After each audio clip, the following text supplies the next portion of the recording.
All right, maintaining memoir momentum. I'm so happy that Kelly's able to join us today. This is awesome.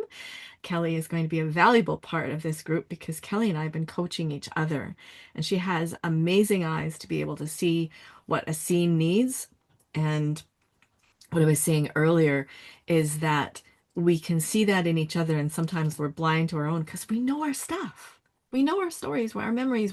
There are memories, and people who read our memoirs one day because we want them readable, they don't know our memories. They don't follow time the way that we do.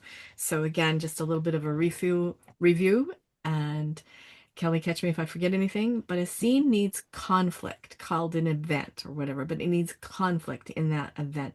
It needs a time anchor so that the reader can see what space and time and place you're in. The time anchor includes like a timing and a place.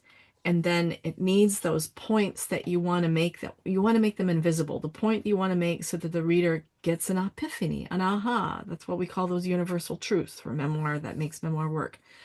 And then what is the impact on the reader? And those two things you kind of want to have invisible because you don't want to beat readers over the head and insult their intelligence and say, "Do you get it?" No. We want to be metaphorical, creative, and literary and readable.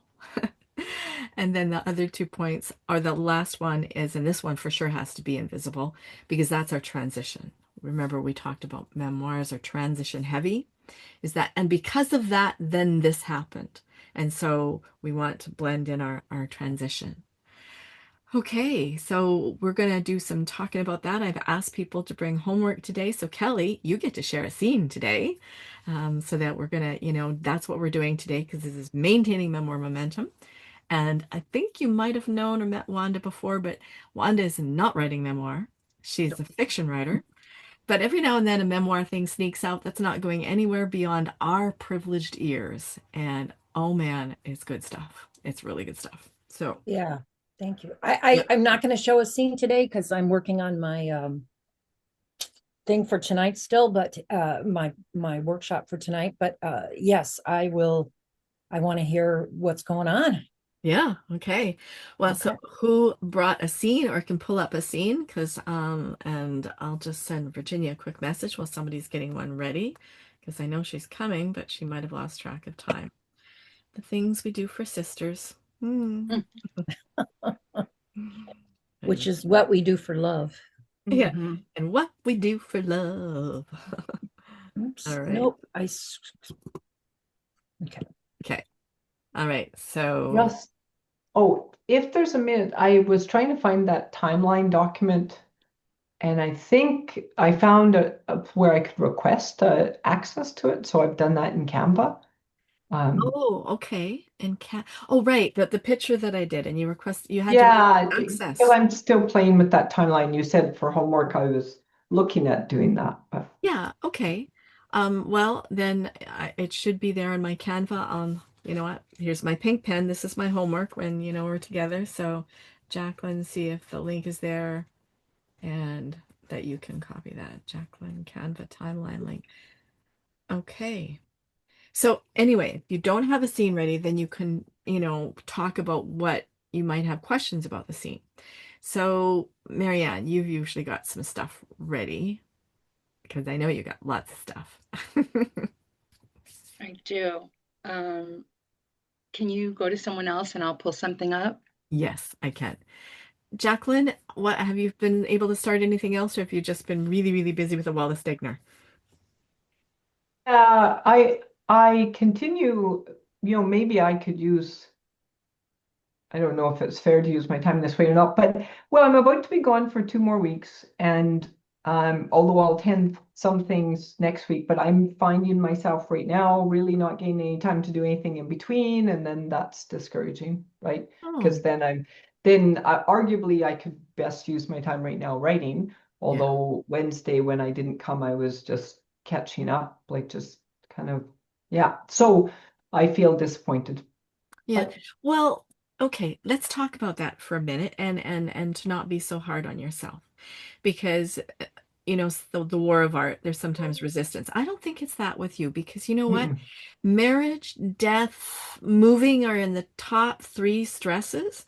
You just got married September 6th. You're getting used to a new pattern, a new life, and finding a new routine for yourself. And you still met your deadlines, your personal deadlines of getting the Wallace Mhm. Stegner application in. So put your hand up like this. Yeah, no, Put your hand up and go like yep, this. Pat yourself on yep, the back. yep. Yeah, Yeah, I have no problem with that. I'm just, good. it's hard to attend Yeah. 3 or 4 weeks worth of events when I can with nothing, Yeah. and that's where I'm just like, Mhm.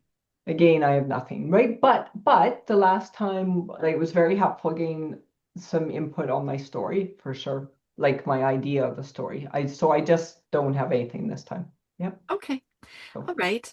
That's fair enough. If you have anything that you want to talk about that you think might be a scene or something that you haven't written yet, then you can use this time that way too.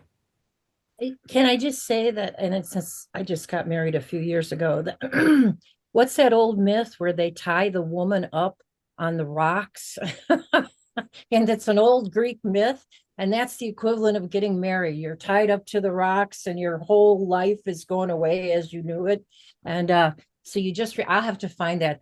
That really makes me laugh because it's a whole new way of life with all kinds of new, wonderful things. But Yes, and can't Kelly, you can remember that share. myth. Persephone, somebody was, Yes. And your marriage a few years ago was your first marriage ever. yeah, ever. So I had a lot of, what's that called? Learning curve. Yeah, I had a Hmm. learning curve. Yeah, for sure.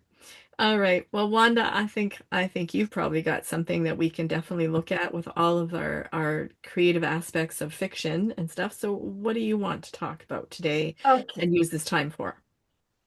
I'd like to talk about this latest story. I've called it The Path for now.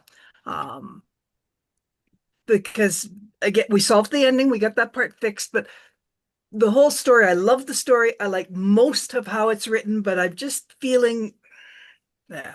So tell me if this scene needs more. Okay, All just a right. second. I'm going to message Virginia again because I know she was really irked that she missed you. Hurry up. Wanda's reading. Gosh, you Jeez, better go in. and I fought with Tell Us and I'm here. Yes, you fought with Dallas and you're here. Absolutely excellent. and that's worth being here for. Oh, So yeah, thank you, Wanda. it just, Yes. yeah, you All gotta right, love Tell Us, but for the, sure. All yeah. right, so share with the scene that you are not happy with and maybe give Kelly a little bit of a background on the whole story. On the whole story. Okay, there's a young woman who has gone down in a ravine that has paved paths and things, and it has paved paths that she goes like, yeah, I'm not fussy about the pavement. I prefer the old dirt paths because they're more authentic. And there's one off to the side, and she follows it, and it's narrow, and she falls asleep, and she wakes up and hears voices, and uh, tries to, moves over to see where the voices are. They're down beside the river, and she sees these two gentlemen kill this woman, essentially. So now she's totally freaked, and she waits till she's positive that they're long gone. And she goes, okay, I got to get back to or I've got to, where's my cell phone? Right? Phone for help. No cell phone. She goes back to where she'd fallen asleep. No cell phone. So she says, well, I got to go get help. So I go back to my car. So she takes the dirt path, and where it should intersect the pavement is just another larger dirt path, and she just keeps going. And eventually she finds that, well, she's way past where the parking lot should have been. And so she follows the road up the hill because there are businesses up there and she can use someone's phone. All right. She says, I have to get help for that woman. There's no choice but to follow the gravel road up the hill to the main street. At least there I can run into one of the businesses and use their phone. That's good. Yes, a new plan. The main road doesn't look quite the way it did before, or I'm delusional. There's a mom and pop store, a diner, and a movie theater. No wine shop, no framing gallery, no firehouse. What happened? Am I dreaming or hallucinating? I pinch myself. No, I'm awake. I have to get that woman some help. It's dim inside the mom and pop, and I don't see anyone at the cash register. Hello, is anyone here? An Asian woman approaches through a curtain at the back of the shop. You no yell my store, she says. Please, there's a woman down by the river. She's been attacked. I've lost my phone and I need to use yours, I explain. No, no phone. You use payphone. Outside. Go. She makes a shooing motion with her hands. You don't understand. It's an emergency. I just need to use your phone for a minute. No phone. You go. Payphone. Outside. I look back through the door and see an actual phone booth on the corner. I shake my head as I rush out. Standing in the booth, I should feel like Superman, but instead I just feel lost. The phone is unlike any I've ever seen, hanging on the wall. It's black, rectangular, holes at the top labeled 25 cents, 10 cents, 5 cents. Reaching into my pocket, I find only a loonie and pocket lint. The loonie certainly won't fit into any of the slots. Back into the shop. Please, can I have change for the phone? I ask as I hand her the loonie. Taking it, she says, what this? Toy? Game token? No, it's money, $1. Not money, not dollar. You try to fool, to cheat. Get out my store. I call police. You thief. Go. No, you don't understand. I just want some change to make a call. You cheat. You go. I call police. She's waving her fist at me while I back up to the door. And she goes back into the phone booth. But should there be more description of what the store looks like or the street looks like or how things are different or I don't know. Okay. People, comments. My first one was architecture, but those of us who know the story, is it moving? Has it got a good pace? Should there be more description? Kelly, go ahead. Yeah, I just to say what was working for me, I like every scene to have obstacles or conflict, and it was there. I really like that. I like that this Asian woman is giving her a lot of troubles, and I don't know. I mean, you can put in more description. I don't think a ton because you have something really exciting going on here. In my opinion, I read a lot of true crime stuff, but what I did wonder is, and it's kind of a switch, is when she says, I call the police. Why doesn't the woman just say, yes, call the police? Call the police on me. So then the police would come and help that woman that was on the beach. You see what I was thinking when I heard it. So good. Yeah. But yeah, it's totally working for me as far as Yeah, that's a great idea, Kelly. yeah, It's fantastic. That is good. And you know what? I wanted to ask you all if you thought that, because the loonie is a dollar coin that we have here in Canada, Kelly. And so that's something that, local writers would know, a loonie. I think other people, I think you would have got that it was some kind of money in her currency, this woman's currency, because she's a woman at a time. I think you got that. So you figured out the context of that. I think that that was excellent that she's, trying to use this loonie, and yeah, that might fix that one part. When you said about should there be more scenery or more scene, the one thing I was thinking is that it's great that she's mentioning the stores, and mentioning the stores that aren't there according to her memory, but to really, would it be overkill to add in that the architecture was different? And not to say the architecture was different, but for her to somehow observe things, because I know that other city skylines are really entrancing to me because they're not familiar. As my own city skyline changes, I go, holy crap, like, wow, has this area changed since I've been in here last? And so architect, and it might be because I've written for architecture magazines, but I pay a lot of attention to how the architecture changes the skyline and changes. I like it. I mean, when I read true crime, and I read more true crime than thrillers because I like knowing that they're getting the person who did it. I don't want to see it happen.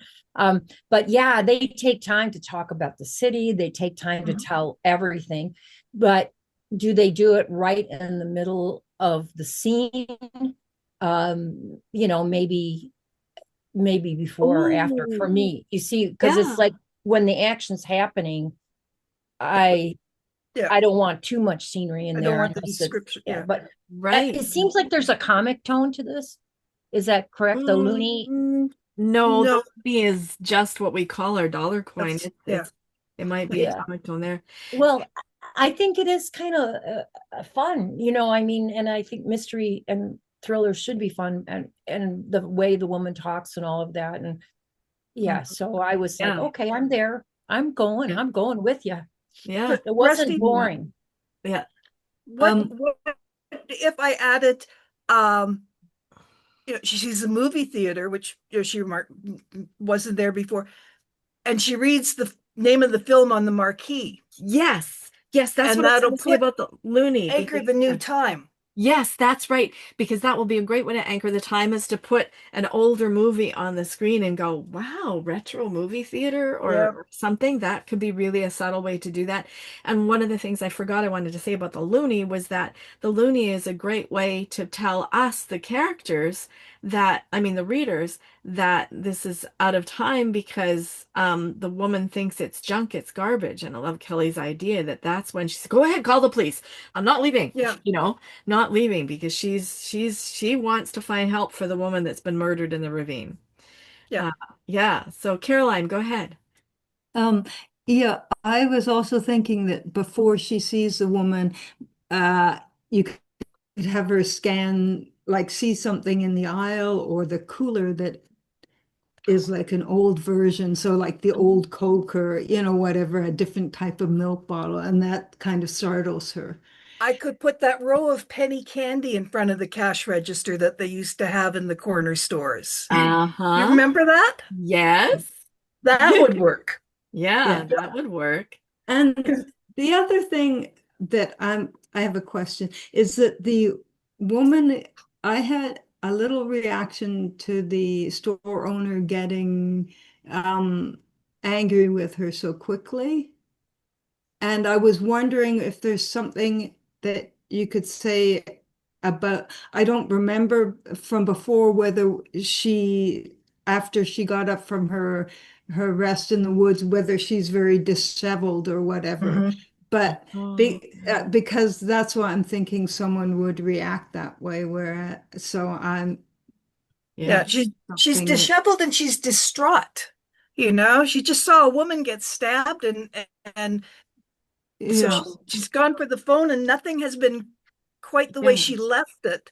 Right. But she doesn't have yeah, time to worry about Being what polite. changed No. because she's got to get help for this woman. Yeah. yeah.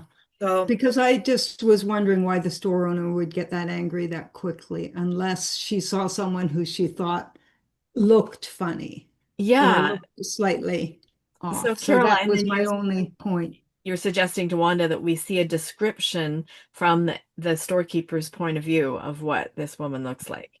That just even a little bit, but that would be an omniscient. So maybe, like, maybe she knows she looks like a wreck or whatever and stuff. Yeah, Oh, Kelly's yeah, going, yeah. So maybe she yeah, knows because that fits your voice. So Virginia, just to catch you up. And I had just typed that in. I said that, Mhm. you know, the subtext, the subdialogue is really important to a story like this because the protagonist thinks, oh my God, I must look terrible. No wonder she's treating me yeah. like this. yeah, something like that. Yeah. Right. Good. Yeah. Yeah, And then when she's being attended to by the ambulance guy that gives her a shot later or Mhm. whatever, she can be going over some of the things that you can't go over now because you got to keep the tension and the pace. Yeah. She can then be going over and going like, well, but that, why would they play that movie? Or old Coke bottles? Like, where is this Asian Yeah, woman getting her stuff penny from? candy, or but Yeah. there wasn't a store there. That I'm sure that was a Yeah. restaurant. So we can have a lot of internal dialogue from her later when, Later, police yeah, are looking at her strange about, you had a phone in your pocket. Like, lady, you belong in the insane asylum. We get that that's what the policeman is thinking because nobody has a cell phone in their pocket yeah, in this time that she's flipped back to. Yeah. So does that give you the excitement you need that to do helps. what you need to do to get to where you want to go with the story? Yeah, I really it does. I just like I like the story, I like the premise, I like Yeah. everything about it, but there were just too many places where it was just flat. Hmm. Sorry, bit my tongue there. Duh. Oh, Just, oh, okay. Well, rub your tongue inside your mouth with your cheek or whatever, because then it won't swell and you won't bite it again. Because oh, I've done that, and then it happens all the time. You bite it again because it's swollen. You're not used to it. All right. But no, thank you. Okay. We can Okay. make this sing a little more. Okay. Awesome. Totally awesome. All right. So, Marianne might have something ready. Virginia, what we're doing is you can pull up a scene so that we can go like one of the pieces you've written that we haven't looked at, and we're going to look at it for the elements of scene, the time anchor, the place, the point you want to make, the impact on the reader, and because of this, then this happens. So maybe have an who did we just lose? We lost Wanda. Oh, no, no, you're here. Everybody moved around. We just lost somebody. No, Marianne's here. Who did we lose? Virginia. Virginia. We We lost lost Virginia. Virginia. Oh my goodness. I think she might be having problems with the internet there today. Maybe that's what's going on because she was kind of looking frozen there for a while. Okay, so Marianne, did you find something that you'd like us to look at? I didn't, but you know me and my 3-minute rights. I just wrote something. Yes, I do know you and your 3-minute rights. Give it to us. The Jewish high holidays always bring memories of dinners at Aunt Pauline's house in New York in the 1970s. I can instantly bring myself back to that 3-story house with a stone facade and so many unusual architectural details. Dangerously steep cement steps leading up to the side door where we always entered, the wide front steps leading to the front door, which we rarely used, the constant shrill barking of the 5 or 6 silver schnauzers who spent their entire lives in the front parlor, corralled by makeshift gates made of old pieces of paneling, layers of newspapers under their feet. The girl dogs were often wearing rubber panties, the kind used to cover cloth diapers. Old and new cigarette smoke hung in the air and clung to every surface. Her husband never seemed to be anywhere but the same corner of the living room sofa. Television on, puppy brown Schlitz beer bottle clutched in his left hand, an unfiltered Pall Mall in his right. His graying hair was always greasy and plastered to his head. He had a perpetual stubble. His face was set in a sloppy, wiggly. I trailed off here. His face was set in a. Anyway, forget his face. To my child self, I couldn't seem to go forward with the way I wanted to describe him. His graying hair was always greasy and plastered to his head. He had a perpetual stubble. To my child self, he was Oscar the Grouch brought to life. So the way I was trying to describe his face was how it was, I guess jowly was the word I was looking for, like Jolly. Yeah. Drooping, jolly. droopy, jowly, and and scowling, the eyebrows meeting in the middle. I mean, seriously, picture Oscar the Grouch as a human. That's what this man looked like. And I didn't even get to the food. I didn't even get to the brisket and the simmis and the kugel. Oh no, I want to know how to make brisket. I've been so entranced with brisket ever since I've watched um the comedy or whatever on Prime. Oh, okay. So people, are we in the place with Marianne? Are we going up those narrow, dangerous steps? Do we know that this is a child voice talking? Yeah, Jacqueline's nodding. I kind of, sort of. I didn't quite know it right away, but that because the description is so complete, I think, for me. The timing is the Jewish holidays. Do we need more of a time anchor? The Jewish high holidays. Not necessarily. Now, where would be the conflict? Is there going to be conflict in the scene? Oh, okay. Yeah, Would there's it just, lots of conflict. There's a gay son who oh, basically holds the family together. There's an oldest sibling who is at the time they called her mentally retarded. She'd been born fine. Her uncle was tossing her playing, and her head hit the ceiling, and she got oh, brain damage after that. But my sister had a boyfriend who said, if Judy's retarded, I'm the Pope. It was like she had Rain Man qualities, and she was oh, funny. She was funny as hell. There's a dead son who died in a motorcycle accident when he was only 28. The husband is a raging alcoholic. There's a lot of conflict. It's chaos. oh my. Wow. So we get to go ahead, Kelly. We get to see a dinner scene. I didn't mean to interrupt if you want to go next. No, no, go, Kelly. Yeah. Okay. Well, it seems to me this conflict is character driven. So I don't know what you've written before, but you really got me going at Oscar the Grouch. I mean, just that as an example. And you said something that you didn't write that I really liked about, well, first, what you wrote. I thought this is where metaphor could come in. What kind of dog does he look like? Or what kind of animal does he look like? Because that could really give us a feeling for him and start picturing him. And then you go on through all these people, the woman with the Rain Man qualities and stuff. So your character descriptions are going to be critical, you know. I remember reading oh God, who wrote Marjorie Morningstar? Mm. I loved him. I mean, he wrote it in the 40s. Herman Um, Wouk. Herman Wouk, yeah. Oh. I mean, he brought those characters to life so that I cried when Sammy died. And who's going to be the one that does the head against the ceiling and hurts that person? The He father. was an That the Grouch? Oh, the uncle?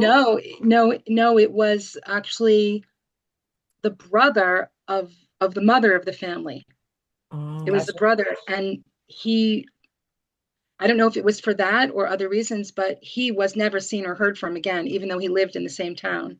Wow. Wow. He became Okay. persona non grata. Mm. It doesn't sound like you've read that book. I mean, it's old, but it is really well written I'm and writing it it's down. yeah.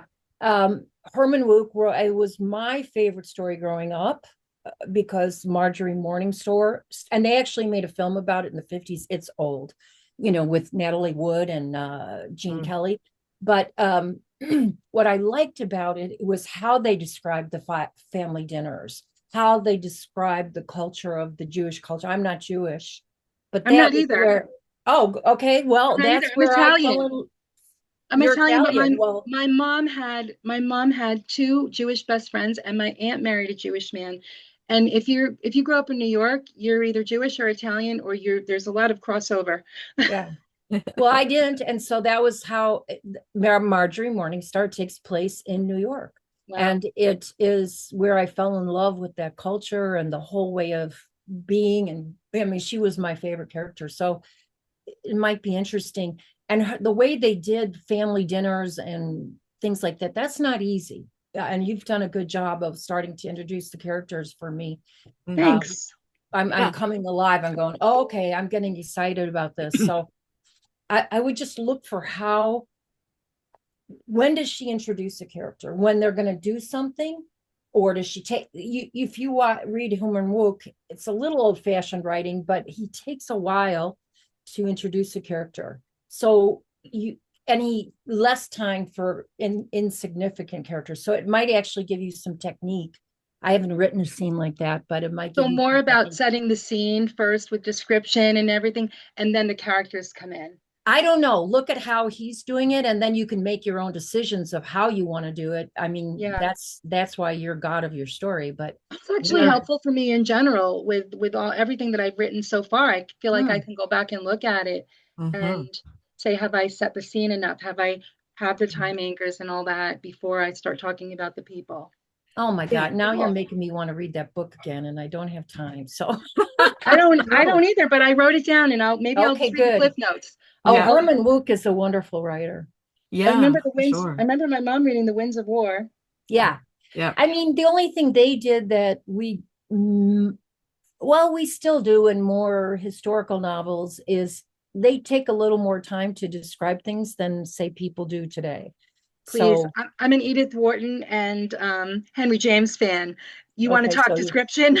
yeah, Transportation too and things much like for Yeah, me, but yeah, right. yeah. But Herman Wouk is better. He's more modern than that. So yeah. Yeah. that. Okay. So I wanted to add too about how the dangerous narrow stairs and the schnauzers in the front parlor, which I imagine the better front stairs or whatever, not the dangerous side stairs, are where the dogs lived permanently. I found that absolutely fascinating. Newspapers underneath them. So they're living with the smell of pee and poop because those dogs were just there, right? So there's conflict there. The husband being a raging alcoholic. was that when his daughter became brain damaged, you know? And I love this saying from the one man or whatever said, if she's retarded, then you know, I'm what did he say? Because like she's got these I'm the range Pope. qualities. Yeah, I'm the Pope. Right. That was just excellent. I Excellent. think it Excellent. was before he was a World War II vet. I think it was what they called back then shell shock. Yeah. Okay. Right. Right on. And then you know, the naming of the cigarettes and stuff, that works really well. You are a descriptive writer. So, Kelly, thank you for bringing in the importance of the scene being described because your characterization always rocks. Always, always rocks. And the food. We haven't even gotten to the food yet. I'm a little disappointed. I mean, you had a 3 minutes. You haven't gotten to the food. Well, it won't be like the food I describe in my Italian family stories because she wasn't the greatest cook. Yeah, You no. had to sort of you know, as a child, I remember I have to be polite. I can't hurt Pauline, Aunt Yeah. Pauline. I didn't call her Aunt Pauline. I called her Mrs. Loop, and she always said, "Why won't she call me Aunt Pauline?" And then my nieces and nephews called her Nana Loop, which she loved.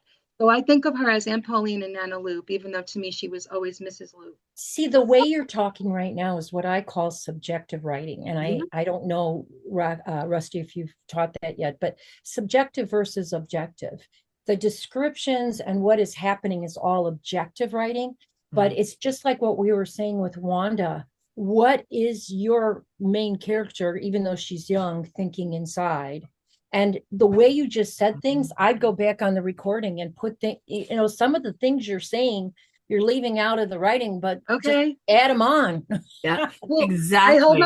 I think I edit myself sometimes. I don't hold back because I tend to be wordy, and I try to I guess I try to just put it all out there and edit it later, right? Have any of Rusty's us a ever great thought that editor. She Marianne's can, too wordy? Have any of us ever thought that Marianne is too wordy when we've heard her? No, Oh, no, thank you. Thank you. no, no, not at all. Yeah. Well, I remember thinking, okay, just be polite and eat it, you know. And I was eating Yeah, things so I give wasn't us familiar that. with too. Stuffed Yeah. cabbage, carrots cooked with raisins. see, we have Um, to know that you're just being polite, and inside you're thinking, oh, yike, just pick one piece of food. We can learn everything from that. And the thought that they can't cook compared to what you're Italian, that's what Yeah. you said that needs to be in Oh, there. I So that's know. that subjective writing. Yeah. and And I even can say it too, because your feelings of going up the dangerous narrow stairs, because that already will start setting the tone for that inner child voice going, oh, what am I gonna have to eat today? Or I have to be polite and I love that. Yeah. you're right, Rusty. They didn't use the front door because it was blocked with stuff. It wasn't in the room where the schnauzers lived. Mm. It was next to it, but it was blocked with stuff. Oh wow. There was a winding staircase in this house, one of those old school thick banister staircases with the big newel post. Mm-hmm. I never went. No one ever went up that staircase. God only knows what the upper floor of the house looked like or the basement. It was sort of a house of horrors in a way. Yeah. There was just Oh, so much chaos. right. Well, give us the chaos. Give us all Ah, the good stuff. Okay, and the thank you, food. Marianne. And the food. And the food. Yeah, no, definitely the food that was not palatable. Because Thank you, that everyone, will and Kelly. also that will create an overall conflict in your book because your family, all the food stories are so wonderful, and this family can't cook. That's going to create a bigger overall conflict of this family that can't cook, and you have to go there and all the other wonderful food things. Oh my goodness. Thank you, And Mary. that too speaks to a more modern point, a very modern point right now, at least in America. I don't know so much in Canada. It's very divided here. So how do you bring about that connection when, and we did back then, bringing cultures together?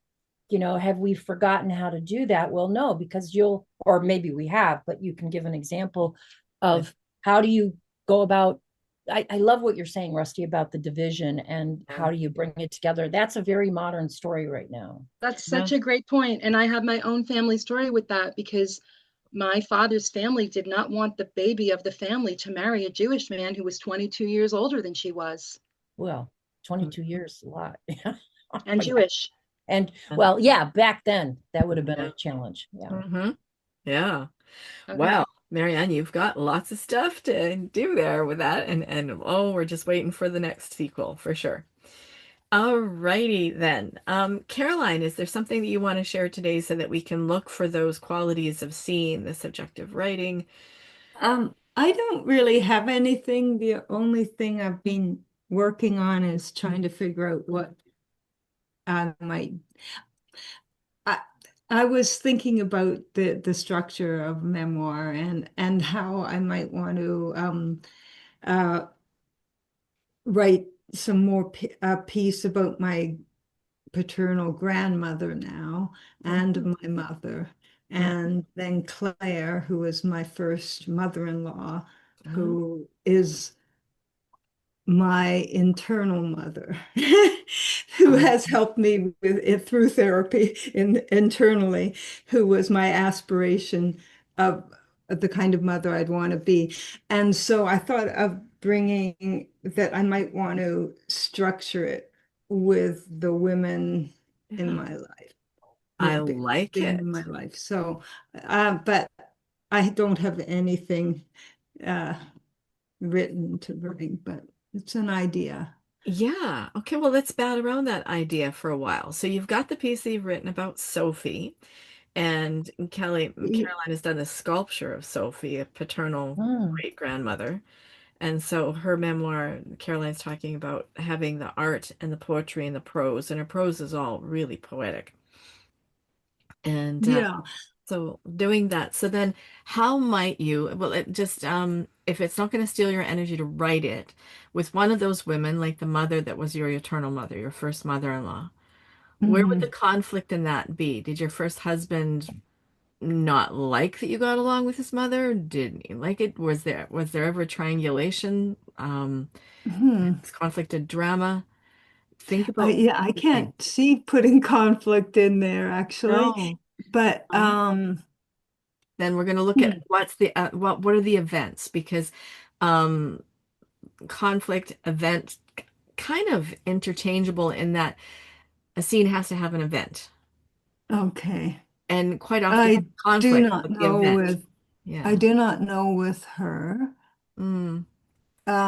yet.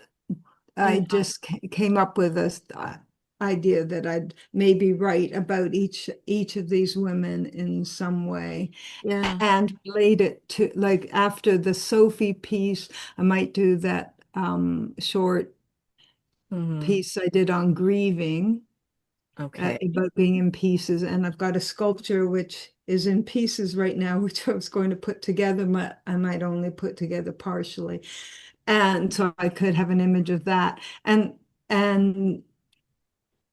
yeah, I haven't quite the arc of the book would be to go through my from these deep connections. So Sophie, like through the from the past to the present, Mhm. from my into sort of uh into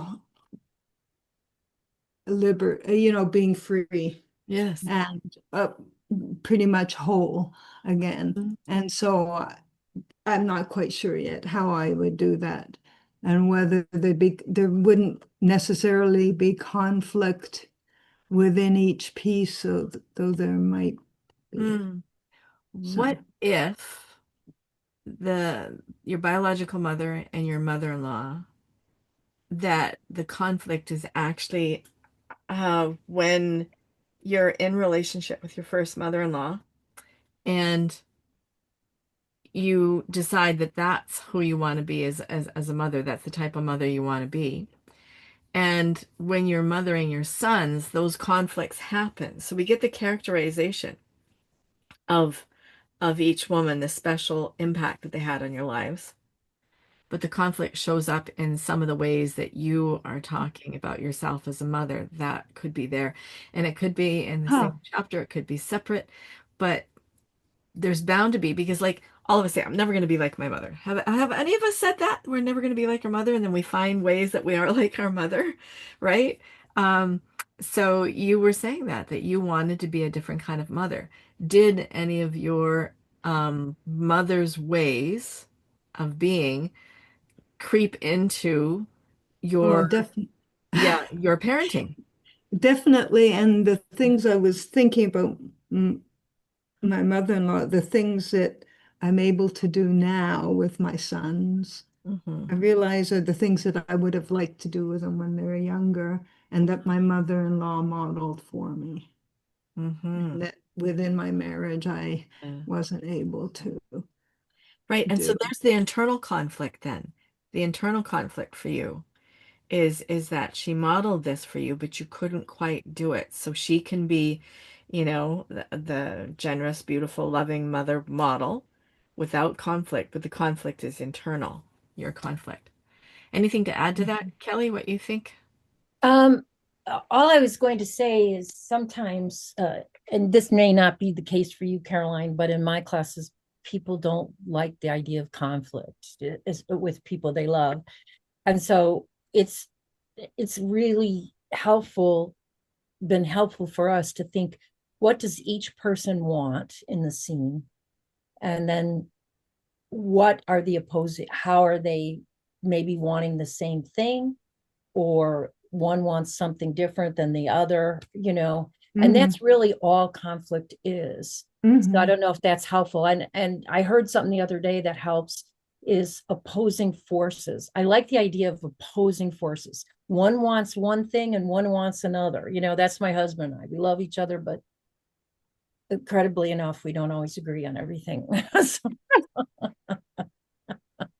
And so there's opposing forces, there's conflict, and that's all it is, especially in a family kind of thing. And the other thing is, and I don't know if you were working with me right at the time we did I Could Make This Place Beautiful. I think that's the name of it. It's a new uh Maggie it's a Smith? yes, Maggie Smith. It's You a could make this new, place beautiful. yeah, I always say it wrong, but it's just, I read it, I couldn't put it down, and it sounds like what from Rusty's description you're trying to do. It's really taking structure and putting on its head, but, and the reason I read it all the way through, it's also using story to keep me reading.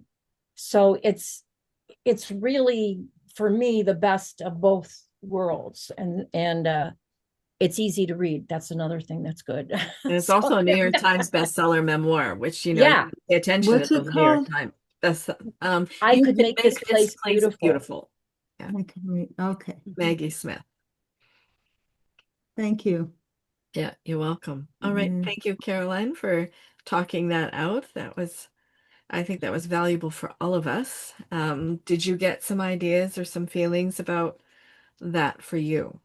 Well, definitely a different ways of how I can, because what I was of how I can look at things and sort things out and what I might want to write, because I've got, things I have written and I'm trying to see how they would work within this structure. Mm-hmm. Um, well, I suppose it's of what these women represent to me, and that's the poetry that will Mm-hmm. go, either after a description of them or, Mm-hmm. um, and of course, the most conflict would be with my mother, you Yep. know, but, but this gives me some ideas. Thank you. Okay. Fantastic. Fantastic. All right, Virginia, do you have a piece that you'd like to share? And you can share the screen. Well, yes, there is one. Great.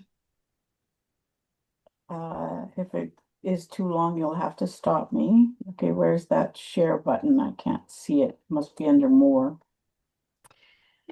Okay. Um, okay, is that big enough? Yeah, it looks good here. And remember, people can change it for themselves too with the three dots up by your name sharing the Okay, screen. they did increase it, but maybe, okay. It's the 1980s, and Edson is still a town. It's grown since then. Driving through town on errands, I often had occasion to pick up parts from West Central Automotive, or at the very least drive past their place of business. For months, their billboard bore the saying, admitting is the first step of change. Gauging by how often my eyes were drawn to read those words, I'm certain that sign was for me. I needed to see that reminder over and over for me to get around truly taking that step. However, life had to smack me. Over and over, I was scamming myself so skillfully that I didn't even know I was in denial. Glimmers of light were easily quashed by my obsessive focus on the flagrant misdemeanors, on his flagrant misdemeanors, drunkenness, wasting our limited resources, not being there for me or our children, not to mention the culture of wives that men just don't get it the way women do. I'm going to skip that next part. Lesson number 1, admit something, anything. Get around to admitting anything. It purges. Non-admission is a stopping energy. It's a cousin of denial.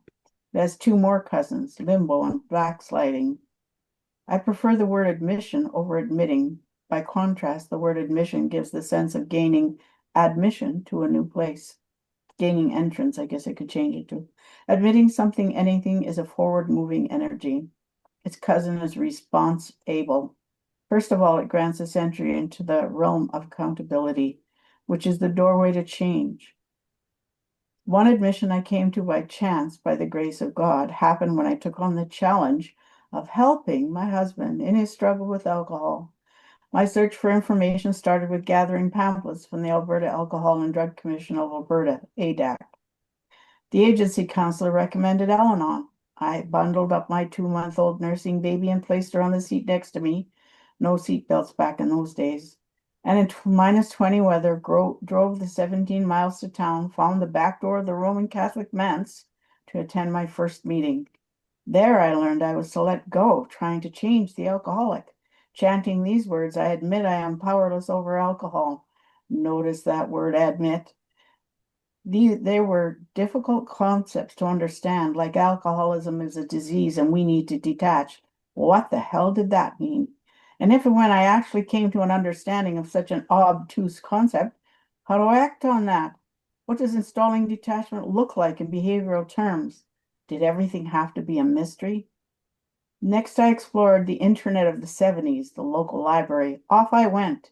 To search the section where the Dewey Decimal System directed, I borrowed the maximum amount of books, loading up 2 bags. In between preparing meals for 2 adults, for 4 older children, and breastfeeding my newborn, I sat at the kitchen table, poring over the thoughts on causes, facts, and treatments on alcoholism, etc., etc. The book's author spoke of alcoholism as a disease. I found myself resistant to this premise, but read on, absorbing an expanded view of the hold that alcohol had on the lives of the many unfortunate enough to contract this disease and the devastating effects on their families. This latter part I knew all too well. My husband, a binge drinker, was sociable when drunk. As I perused one of the books, he leaned over my shoulder, his stance apologetic. I suppose you're reading about me. Turning to look up at his face, what I ended up saying was a surprise to both of us. Actually, I'm reading about me. This tentative admission of culpability yanked me out of victimhood before I even realized I'd lost the false security of fault finding and blame. It secured me entry into the beginning of proactively changing the deep ruts of blame and judgment of others that had burned a deep groove in my brain from being around drinking from childhood and other abuses. When I opened my mouth to make that admission, my initial motive was to appease. It was proffered as a decoy. That statement had barely left my lips when the realization hit. It was true. In writing this today, I once again brought to the altar of gratitude. Without him approaching me with that sheepish mannerisms of a kid caught with his hand in the cookie jar, I may have plowed forward with the self-righteous attitudes in which I was indulging, and had, for God knows how long. Since I was a kid watching my father and uncles and cousins and one aunt indulge in the grip of addiction, I adopted opinions, judgments, and formed a few of my own. It was true. Everything I was reading, no matter what conclusions the author believed or proposed, everything I read made me squirm in discomfort of how many fingers pointed back at me while I pointed one at him. I mean, I could admit mistakes with ease. That was never a problem for me. I was humbled that way. But this was different. This was a whole landslide of rocks breaking through the dam of my denial. I'd been working on being good from age 8, maybe even age 7, as that's when my sister broke the Christian rule of pregnancy before marriage. Not that this phenomena was a new trend in our immediate ancestry.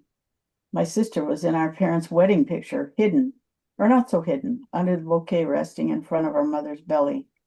Only a first grader, I didn't yet have the wherewithal to make those deductions. But I was deeply traumatized by the family fight, the yelling, the crashing, smashing, and threats of violence I heard as I lay in my bed, terrified for my sister's well-being. My mother demanded of my father that they jointly sign for their underage daughter to marry the love of her life, the father of the baby she carried. I think I don't know if I should continue. Oh, it's good, and we have time. It doesn't look like you have that much more. Okay, not much more. Being good is one thing, self-righteously believing not that I'm better than another person, but that I make better choices, that another person is not just that other person is not just doing wrong. The landslide was knocking me off my feet. I didn't have a righteous leg to stand on. What right did I have to judge, to compare myself as better somehow, and how? All the writers telling their experiences with alcohol had one AA Al-Anon mantra ringing through my head. There, but for the grace of God, go I. Damn it. How could that be? I've never been drunk, ever, not to this day. I've learned that forgiveness trails in on the heels of admission, starting with extending that gift to ourselves, perhaps even simultaneously, or perhaps these two are actually one. Freely admitting frees up forgiveness instantly. The act of admitting it is an opening to the healing energies that come with movement. To open someone's throat and speak when we step through the silence to articulating what has been imprisoned. Willingness rates at 310 on the Hawkins scale, 60 points above neutrality. Willingness is followed by acceptance, which comes up in at 350 points. I wasn't as willing as I needed to be, not yet. When did I decide to take on being self-righteous? This whole being holier than thou. Mm. All right. Thank you. All right. I've heard this before. I heard a couple things that I really, really, really like that feel new to me. But seeing as Kelly has some experience in this department, I want to hear what she has to say first. Oh, okay. Well, I can't wait to talk. Hi, Virginia. Um, as everyone knows, I like talking. But anyway, what is really working for me is you're working with subjective writing, you're working with objective. Does everyone know what I mean by that? Objective meaning this happens, that happens, but also the meaning behind it, what you're thinking inside is also there with some transition writing. You know, that's really sounds like it's your vein of gold. And foreshadowing at the end there, which is really exciting. So all of that works. And this is going to sound crazy, Virginia, because you're going to say, slow it down. You're crazy, Kelly, but here's where I think it could be slowed down. So there's at least 3 scenes in there and scenes meaning they could be tethered in time and take me by the hand with you in there. The first one is just yeah, I wish I could there could be a couple lines of dialogue just to break up some of the text. But then there's scenes, there's things that you could just make, and I can't see the whole thing in front of me, but anchored in time, so they become easy for the reader to read. In other words, you know what I mean, anchored in time. You've got them in there, so you could just take and expand on those scenes. There's 2 or 3 of them in there, and that would make me, the reader, come inside of this and get involved with the present moment, and then continue on. So there's nothing to change except actually, as I said, slow it down, take those scenes that are in there and make them into scenes. And then I think you're rocking it. I mean, you're already rocking it, but I would think that for the reader, it would break things up a little bit. So I have a question. Mhm. Like I see the scene of the billboard as one.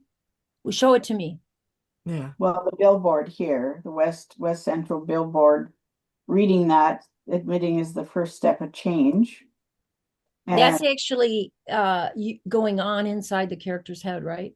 Yeah, so that's subjective yeah, thing. because like I'm feeling that, like intuitively feeling that I have something to admit, but I'm not willing to do it Love at it. this point. Love it. I wouldn't change any of that. That's Yeah. all So that subjective part transition. that part is like the conflict in this whole piece is all internal, except for the fact that my husband is drinking. And See, that's what I want you to show. I want you to show me. So let me see. Uh see, my search for information started. Okay, go take me into here. Let's just do it here. I just want to show you what I'm talking about, slowing down and don't go any higher. My search for information started on a Tuesday night. I mean, just make it up. I went that night to the library. I went through the E's and the whatever, or I went over to the catalog, and then take me through what. Don't go. I mean, I'm still on that thing. Oh, there. Next, I explored. Yes, there you're doing it. Next, I explored, but I would start even sooner. That's all. I mean, like we're talking tweaks, maybe little dialogue, couple sprinkles of it to with the librarian or something. so I understand that because I can do the conversation with the Alcohol and Drug Commission council, because I do have that in another spot. Because I haven't, this is a fairly unedited piece because Yeah, it's really great. I mean, obviously you're a good writer. I mean, and this, when you give me feedback, this is the kind of feedback I want, I guess. So I'm giving you what I want, which is, oh yeah, how can I expand it? but what I want to giving. hear now from everybody is this more than one chapter? Like, am I packing too much into one chapter? I You know, believe so. I think that's what Kelly's saying too.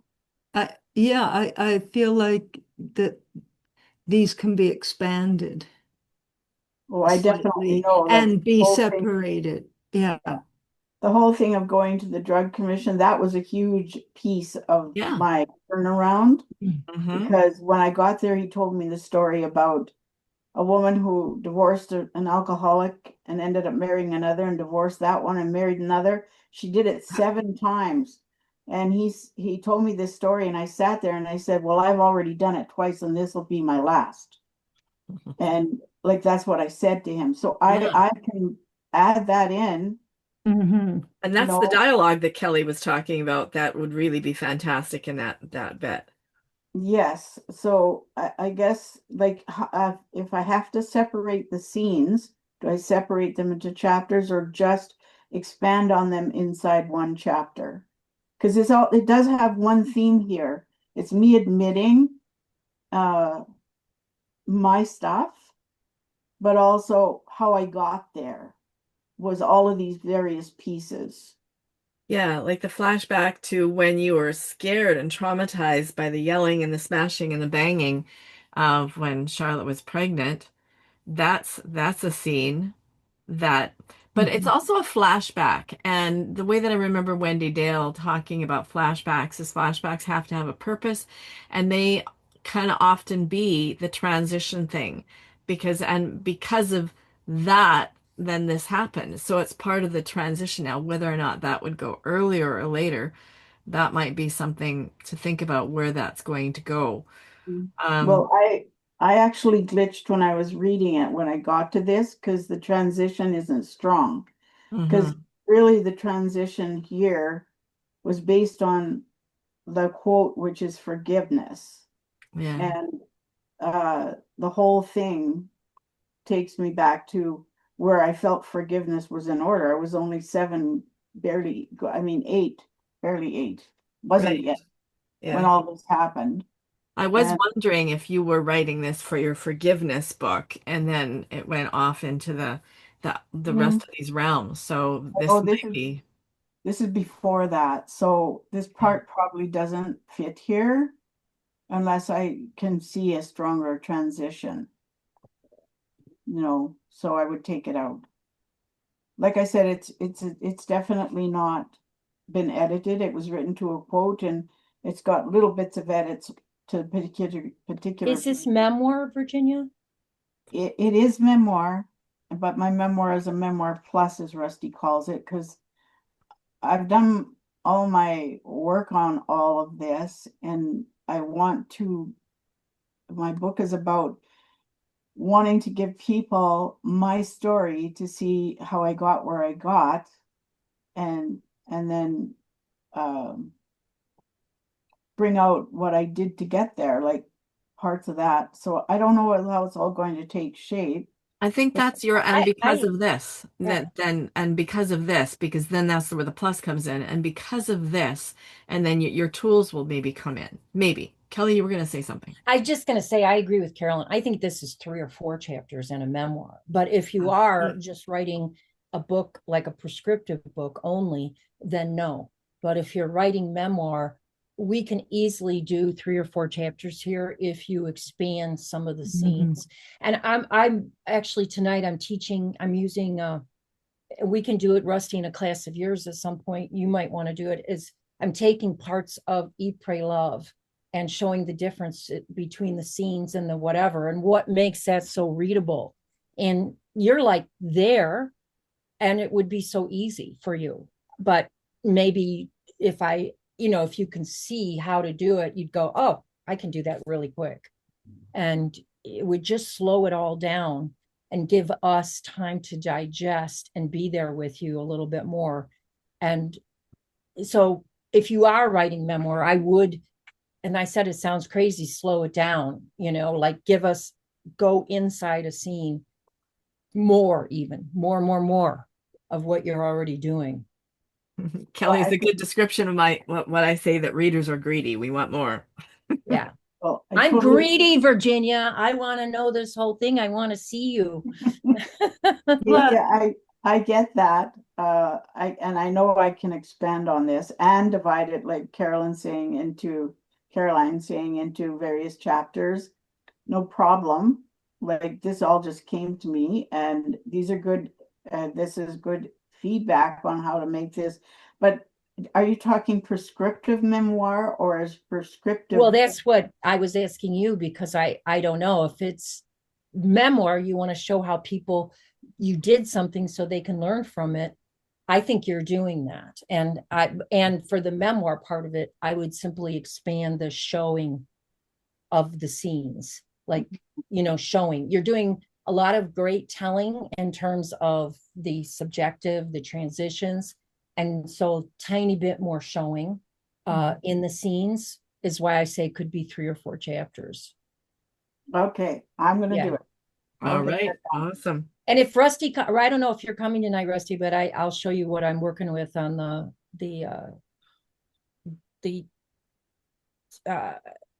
what's Eat, Pray, Love. Yeah. If Virginia and I can listen in while we're doing stuff, we might be anyone can come, and for free. It's yeah. The link. You can just put my Zoom link in there and tell the time according to where you are. Yeah, sure. I'll give people the Zoom link and the time. It's for everybody. It's not just for me. Yeah. I mean, it's not just for my people. Yeah, for sure. Virginia, there was a couple of things that I noticed that I might have missed it before. Maybe I had stepped through the silence before, but that line really caught my attention this time. That kind of writing just rocks. Then the decoy, I'm pretty sure that's new. That was a really great addition, that statement came out of your mouth as a decoy to avoid conflict, but then it rang true. That is awesome. I think that's one of the places right there. It is right there, is proffered as a decoy. That is excellent. I think that's one of those places where you can expand and let us know. And you do, like that statement, it barely left my lips when the realization hit was true, but are people going to know? Like, I know because you avoid conflict. I know it was proffered as a decoy to not raise conflict. However, do readers know the ins and outs of what was going on inside your mind, that it was proffered as a decoy? It was proffered as a way of, putting them off or not getting into it right then, or saying, and it was also not just a decoy, but it served a purpose to take you out of your victimhood, like you say in the next one. That's a powerful line that you might need more with. It might need a paragraph of its own to be in between there. or might have to go after the statement had barely left my lips because that was amazing. But this is a powerful line and a powerful concept that might deserve being fleshed out more. Okay, I appreciate that. Yeah. Okay, I'm going to see what I can do to write this up as more within the chapter and moving some of it into other chapters or Hmm. doing it as more clear flashbacks or whatever. Yeah. Yeah, and I'd really love to hear that, how it have an example like you're talking about, Kelly, because that's I think it would just, really helpful to me. Yeah. yeah, I think it would just open it all up for you. It wouldn't take long. Then, Yeah. like I'm trying to explain something that's better seen. Do you want to practice some of your talk on us? Because I think we've run through everybody. Yeah, I mean, if I don't, what time does this class go till? We have another 20 minutes. Okay. I mean, the best thing is I can bring up, not the Yeah. part that I'm working on today, but I can bring up Eat, Pray, Love just to see if we can see an Yeah, example of it. let's do that. Let's look at that as that's a Okay, great I can do example. that. So Virginia can stop share. Oh, right. Okay. Okay. Okay. Let's see. I think I'm on it even. So I guess it's just a matter of being able to share. Yep. And you can. I don't know if they're good examples Yeah. of what I'm talking about with Virginia. Yeah, I'm going to start doing that too with the groups here, is to bring in a scene that is really working in a memoir and invite people to continue bringing in their scenes to work on, because this is my idea of maintaining memoir momentum. We've talked about structure. We've talked about what we need to do. We've talked about our stories. We talked about our storylines. We talked about our quest. But can we write scenes, and can we start, seeing the Well, story? I'm so excited you say that because I was going to ask you if you want to take turns doing that. I'm like, because to me, it's, well, we're always on the same wavelength. Okay, so let Yeah. me do a share. Yeah. Yeah, because I've got so many favorite memoirs here that, really they work, they grip you. And we want to know how. We want to be our own detectives, taking those apart to make them work and look at the steps and then apply it to our work. And so one person's memoir scene might be giving Caroline ideas, and another person's memoir scene might be giving Virginia ideas. Yeah, and I pulled up some the other day, like I was pulling up Eat, Pray, Love, and then I was pulling up the Beautiful Place one with Maggie, and then I pulled up Angela's Ashes, and I thought, I can't do this all by myself. I Okay. need, I need, uh, I need help so we can do it. Okay, so this is actually I just pulled up. Let's see if I can get ahead. This is like a new introduction.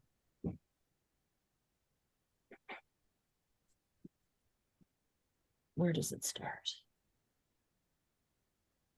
Introduction. No, we're going to go past that to Italy.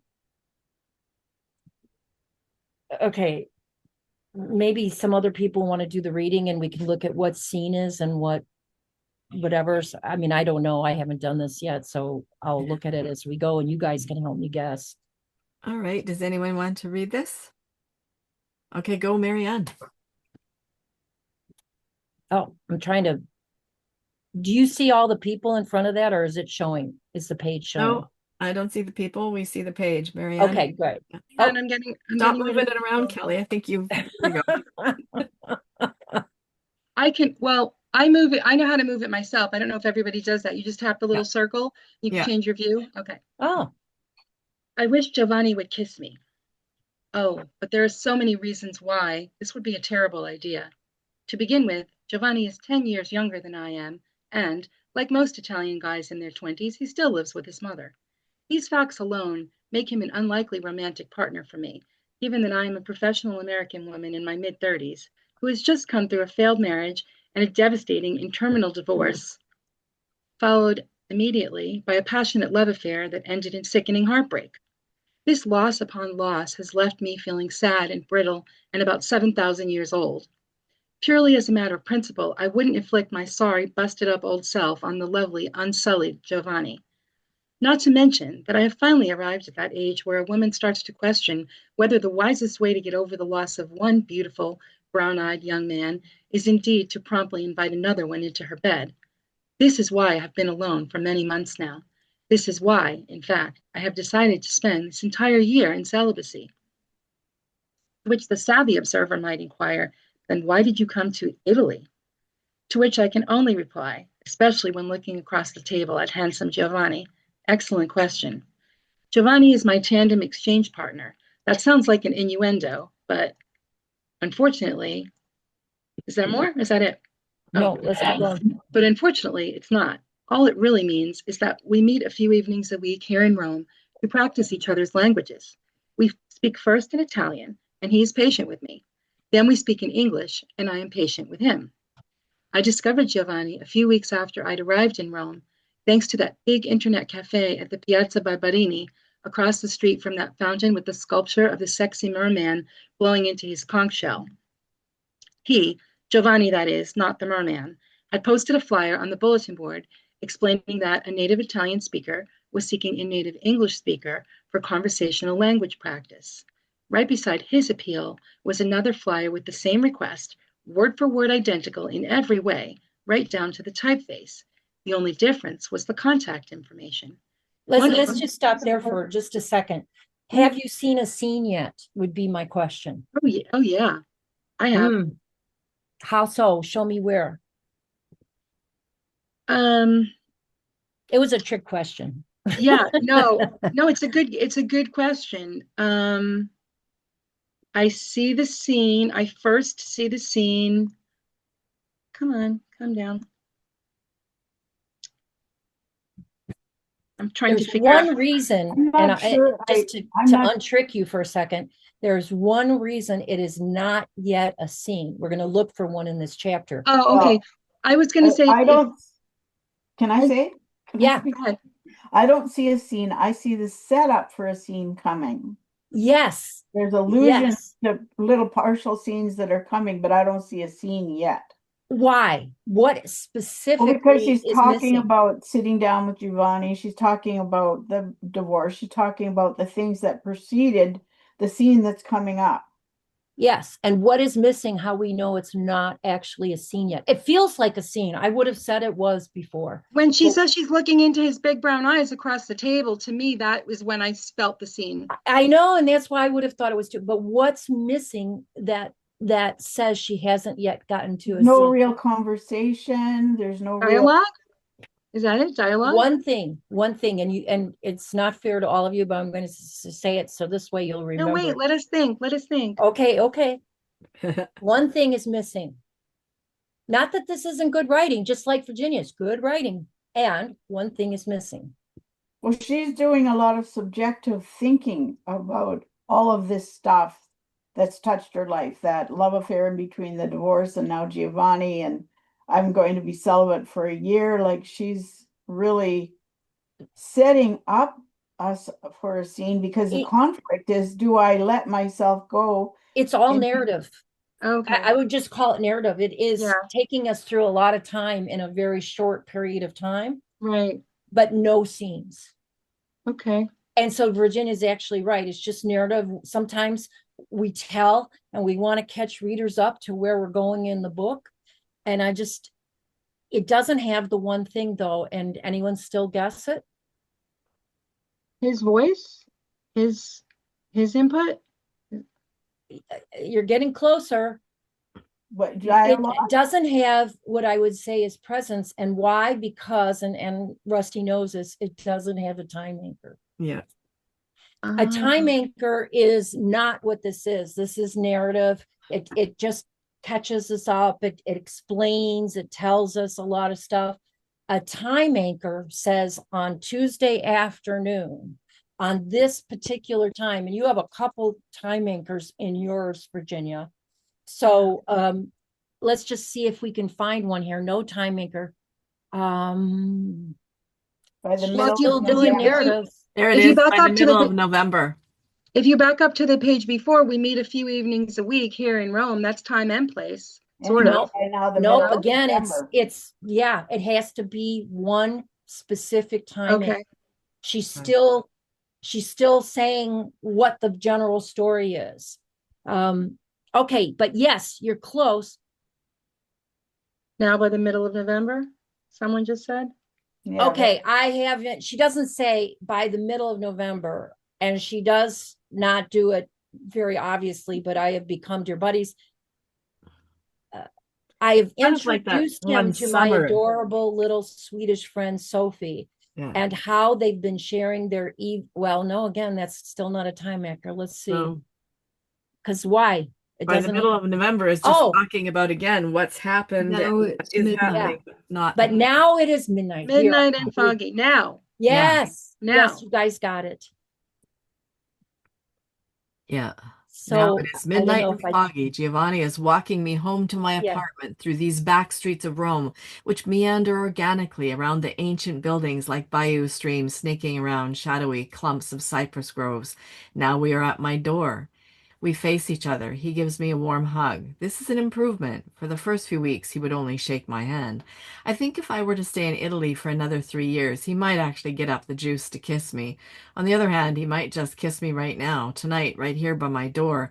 There's still a chance. I mean, we're pressed up against each other's bodies beneath this moonlight, and of course it would be a terrible mistake, but it's still such a wonderful possibility that he might. Yes. And in this, what is Yes. subjective and what is objective? This will help you guys a lot in going to make your changes. What Yeah. is subjective and what is objective? We talked about Right. objective is stuff actually happening, and it's a scene because it's midnight and foggy and we're going to one place That's the one objective. time. The Yeah. Yeah. objectives are describing the scene. The subjective is talking about it would be a mistake, but she still wants it, but it Yeah. would be a mistake. What's in Yeah, our head, what's not absolutely. shared, what But we get to let's see as just the do reader. objective with subjective. Yeah. Objective is actually what's happening, and subjective is what the person's thinking as it goes along. The things She's that a camera thinking, can't catch. That's another good way to remember subjective. oh, I love Camera that. can't Yeah. catch it. Yes. And you just said it, Virginia.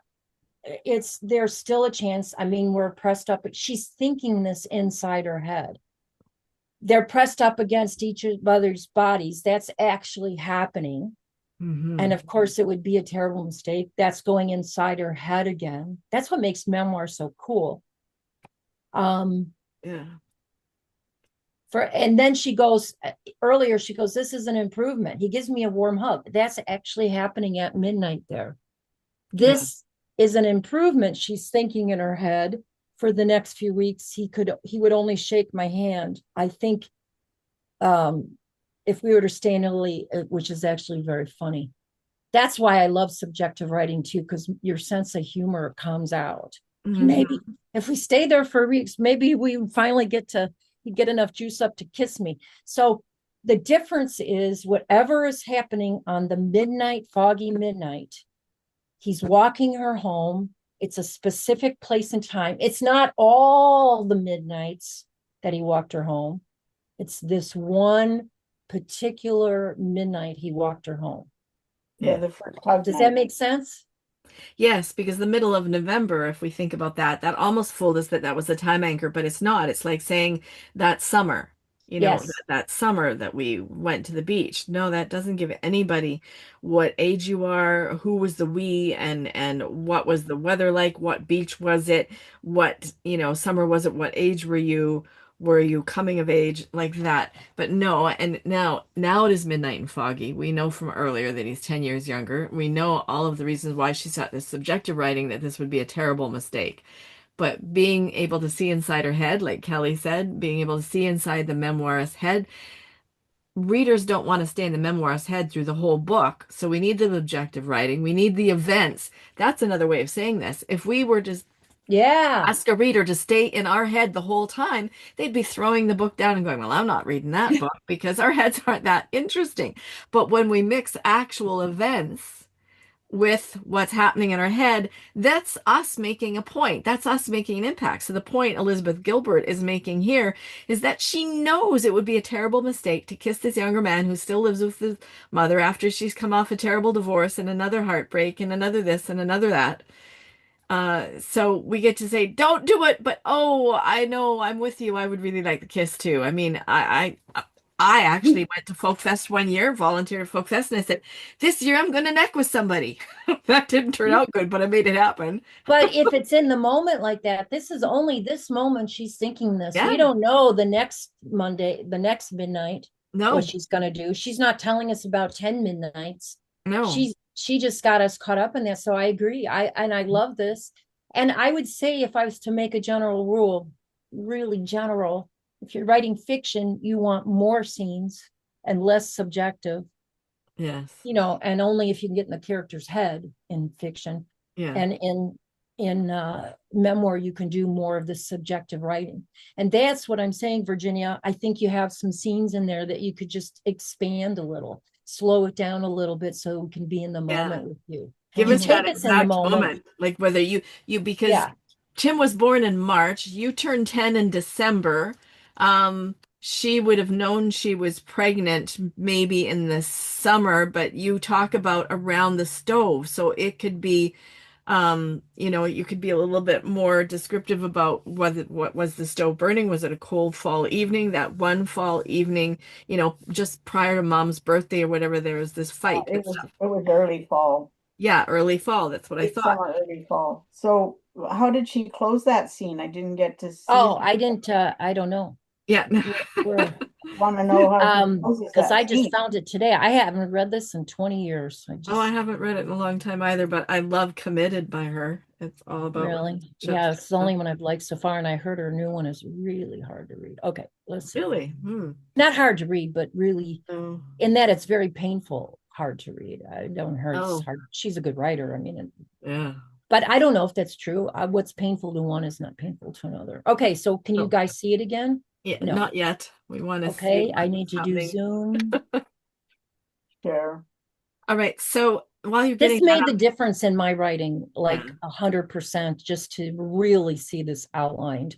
yeah. And I've been doing it ever since. Let's see. So while Kelly's getting that up, is this helpful to dissect a scene in a successful memoir? Mhm. Okay. And Wanda, I you're think saying so. that's helpful to you even writing fiction. Okay, great. So yeah, now what's the next page here? Okay. Actually, do it right now. That he might just bend down and nope. He separates himself from the embrace. Good night, my dear Liz, he says. Buona notte. I used to say that, Marianne. Buonanotte, caro mio. Ah. Ah. I walk up the stairs to my fourth floor apartment all alone. I let myself into my tiny little studio all alone. I shut the door behind me. Another solitary bedtime in Rome. Another long night asleep ahead of me, with nobody and nothing in my bed except a pile of Italian phrase books and dictionaries. I am alone. I am all alone. I am completely alone. Grasping this reality, I let go of my bag, drop to my knees, and press my forehead against the floor. There, I offer up to the universe a fervent prayer of thanks, first in English, then in Italian, and then, just to get the point across, in Sanskrit.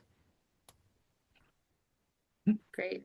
Yeah. You know what I just noticed? She's doing it in present tense. Mm-hmm. The other part isn't in present tense, and that is a good way to do it, whether or not you leave it for the final copy or Yeah. not. I think I'll do that. And then it gives me time to breathe. It gives Mm-hmm. me time to feel emotionally for her, Mm-hmm. what she might be feeling. But if it's all telling or it's, very short scenes, nothing happening, we don't have enough time to catch our breath in the writing to feel what the person is feeling. So that's why scenes seem very, are very important, not seem. That, Yeah. When did she start, Kelly? When did she start the first person? When she started to set the scene? When she said yes. it is midnight and foggy? Yep. Mm-hmm. I Before don't that, it think was she all. does it. Now Before that, she it was says all. now, and then she goes into that. Yes. Uh-huh. Oh, am I glad I'm doing it with you guys? And she also is first person too. I chopped the fantasy off in mid-word. This was Mhm. not my moment of Oh, seeking romance. And as day follows night to further complicate my already naughty life. And oops. then I think Yeah, it's I think she might go into it first before. Let's look. That's a great question. still I emailed both men at the same time, still first person. I discovered Giovanni a few weeks after I arrived. First Does person. she write this whole thing? Yep. Yes. I wish Wow. Giovanni would kiss Now me. I'm really interested in rereading it. Because I Yeah. didn't read it knowing what I know now. And it Oh. will be fun. Mm-hmm. So I think the rest Yeah. of you got some I work cut out I for hope you. I hope I still have my copy. I can't wait to, well, I don't even know if it's rereading it because I really didn't get very far into it. Oh, okay. Ah, Well, I I was wonder just, if the reason you didn't get far into it is it's too much of a mirror for your life, because I was thinking that this oh, was it you was. writing when I read this chapter, Marianne. Oh, it was. I was so jealous. I was angry. Like, I want out. I want to escape. Why Yeah. can't I run away across the ocean? Yeah, and Yeah. see what I see is that she does not love herself because she sees herself as alone, alone, alone, and she doesn't have herself.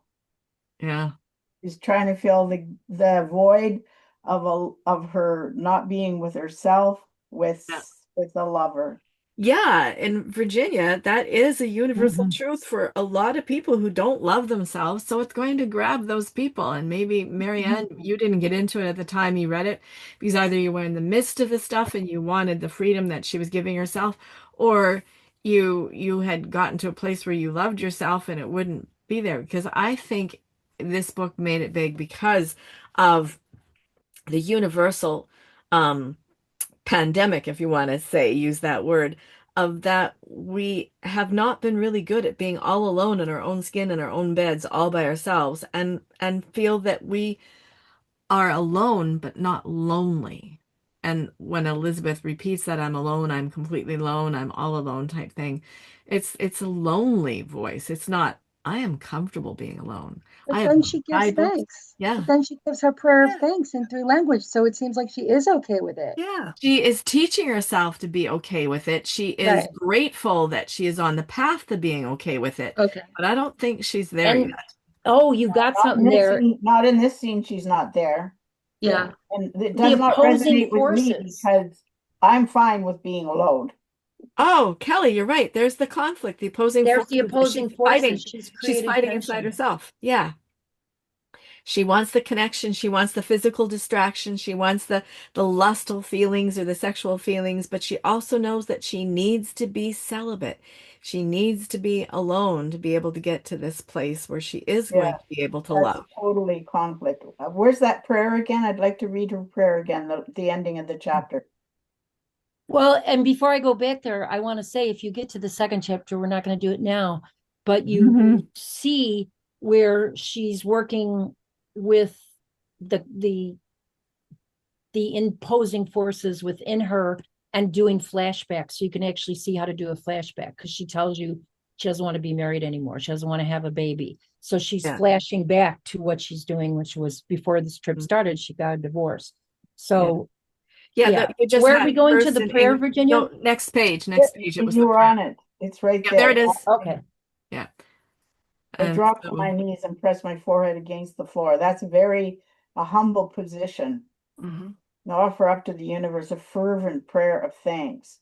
And so she's not asking up supplication, she's uh, thanking the gods that be, whatever you want to say there, that he did not kiss her and he did not break her celibacy, and she has no one in her bed. She's keeping true to herself.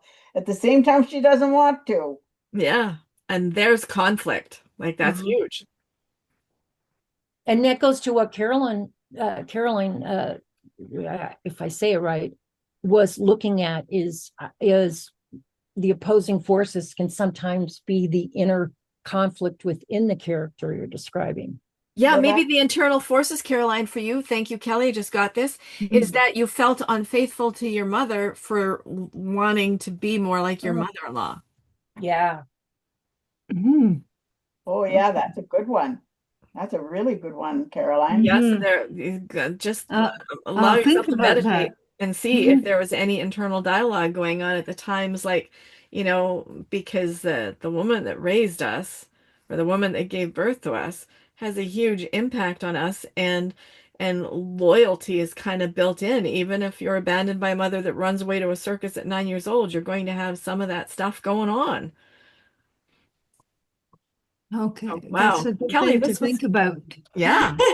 Oh, Yes, okay. Well, thank I'm you. really glad we did this. I think, Kelly, this is really valuable to do this. Does everybody else find value in looking at successful memoir themes? Yes. Mhm. And Yes. that's we're gonna do that. I want you to be prepared and bring scenes whenever possible so we can look at your scenes, and then I'll always pick a scene that we can look at. Yeah. Good Uh, plan. okay. I love working together because 1 + 1 = 3. It's called Yeah. synergy.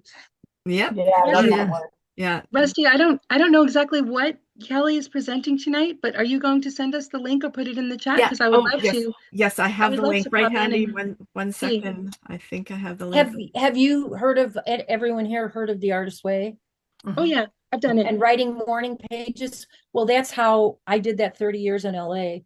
So I just had and Virginia's been to it before. Rusty's helped host it before.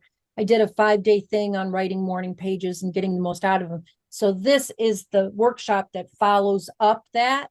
Oh Why nice. we need to write memoir, which you're already doing, but I think there will be kernels of things that you can take away from there and go, yes, I'm so glad I'm writing memoir. And I also some more Yeah. Do you of how start it she at 5 works. o'clock your time, Kelly? Yeah, 5 o'clock our time, which is 2 hours. Yeah. So it'd be 5 7 your time. PST, 5 PST, 6 Mountain Standard, and 8 Eastern Standard Oh, Time. There you go. There's the times. okay. There's Kelly's link in the chat.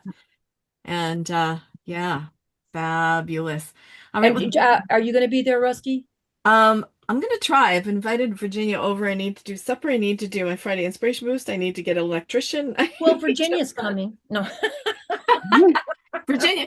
Virginia can definitely sit at my table and Well, you do the there. work. Okay, well, we might be calling on you. So Oh, yeah. yeah. No, I will try to be there because yeah, if you need a little bit of a backup, you know what? We'll make it happen. I'll make Okay, it happen. Okay. We can cool. we can eat late. So you're Yeah, doing it because for two Janet won't hours, be right? there It's at all. Not that I expect you to do anything, yeah. but if you're going to be there, that'd be great in Okay. Virginia. And So, it's 2 hours, right? yes, and bring a pen and some paper because you'll Yes. have next week's something done for next week that you can bring to Rusty.